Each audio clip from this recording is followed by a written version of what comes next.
सरकारी लाडक्या बहिणींकडून वसुली 8,000 सरकारी बहिणींनी लाटला फायदा। सरकारला लावला सरकारी कर्मचाऱ्यांनी 15 कोटींचा चुना।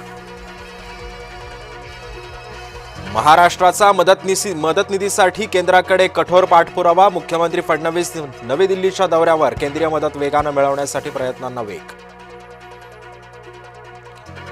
राज्य आपत्ती व्यवस्थापन विभागाची मदत पुरी पडणार नाही। केंद्राने सढळ हाताने मदत करावी। महायुतीचे अमित शहांना पत्र। जिल्हा परिषदेमध्ये नव्यानंच आरक्षण। सर्वोच्च न्यायालयाने दिला निकाल। जुन्या पद्धतीचं आरक्षण ठेवण्याची याचिका फेटाळली। सनातन संस्था दहशतवादी संघटना नाही। सनातनवर बंदी घालण्याचा न्यायालयाचा नकार। सनातन संस्थेवरील किटाळ दूर।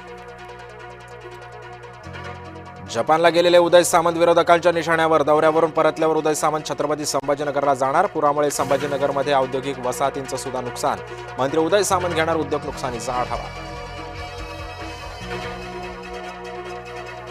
पंतप्रधानांनी महाराष्ट्रातील शेतकऱ्यांना कर्जमुक्त करावं, अन्यथा रस्त्यावर उतरू। आमदार उद्धव ठाकरेंचा इशारा। मराठवाड्याच्या पूरपाहणीनंतर बोलले उद्धव ठाकरे।